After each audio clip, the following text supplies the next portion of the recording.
പണ്ടൊരിക്കൽ വളരെ നല്ല സന്തോഷത്തിൽ കഴിഞ്ഞിരുന്ന ഭാര്യയും ഭർത്താവും വർഷങ്ങളായി ദാമ്പത്യ ജീവിതം നയിച്ചുകൊണ്ടിരിക്കുകയായിരുന്നു. അങ്ങനെ ഒരു സുപ്രഭാതത്തിൽ പെട്ടെന്ന് ഭർത്താവ് മരിക്കുകയുണ്ടായി. ആ ഭർത്താവിൻ്റെ വിയോഗം ഭാര്യയെ വല്ലാതെ തളർത്തി. അദ്ദേഹത്തിൻ്റെ മരണശേഷം കുടുംബങ്ങളൊക്കെ വീട്ടിൽ വന്നു. എന്നിട്ട് എല്ലാവരും ആശ്വസിപ്പിക്കാൻ പരമാവധി നോക്കിക്കൊണ്ടേയിരുന്നു.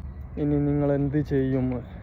നല്ലൊരു ഭർത്താവായിരുന്നു, നിങ്ങൾക്ക് എങ്ങനെയാണ് ഇതൊക്കെ മറികടക്കാൻ സാധിക്കുക? അങ്ങനെ ഇതൊക്കെ പറഞ്ഞ് ആ സ്ത്രീയെ എല്ലാവരും കൂടെ ചേർന്ന് മാനസികമായി വല്ലാതെ പിരിമുറുക്കത്തിലാക്കി. അപ്പോൾ അവരോടൊക്കെ ആ സ്ത്രീ പറഞ്ഞു, എൻ്റെ ഭർത്താവ് മരിച്ച് ഞാൻ ആക്സെപ്റ്റ് ചെയ്തു. പക്ഷേ ഇതൊക്കെ നിങ്ങൾ പറയുന്നതുകൊണ്ട് എൻ്റെ മനസ്സിലുള്ള മുറിവുകൾ കൂടുന്നല്ലാതെ നിങ്ങൾക്ക് ഇതൊന്നും ചെയ്യാൻ പറ്റില്ല ഇതിനെക്കുറിച്ച്. പക്ഷെ കുറച്ച് നാളുകൾ കഴിഞ്ഞാൽ എനിക്ക് തന്നെ അറിയാം, ഇതൊക്കെ മായ്ച്ചു കളയും, ഇതൊക്കെ ഒരു ഓർമ്മയായി തന്നെ നിൽക്കും, ഒരു വല്ലാതെ പെയിൻഫുള്ളായ ഓർമ്മയായി തന്നെ നിൽക്കും, അതൊക്കെ ഹീല് ചെയ്യാനും എനിക്കറിയാമെന്നും അദ്ദേഹത്തോട് പറഞ്ഞു. നമ്മൾ ചില കാര്യങ്ങൾ എല്ലാവരോടും തുറന്നു പറഞ്ഞിട്ട് പ്രശ്നങ്ങൾ കൂടുതൽ വഷളാക്കരുത്. ചില കാര്യങ്ങൾ നമുക്ക് തന്നെ സോൾവ് ചെയ്യാൻ പറ്റുന്ന കാര്യങ്ങളുണ്ട്. അപ്പോൾ അതുകൂടെ നിങ്ങൾ സോൾവ് ചെയ്യാൻ ശ്രമിക്കുക. പിന്നെ എല്ലാം പഠിച്ച ദൈവം മനുഷ്യന് അവൻ്റെ മനസ്സിൻ്റെ മുറിവുകൾ ഉണങ്ങാനുള്ള കഴിവും മനുഷ്യന് കൊടുത്തിട്ടുണ്ട്.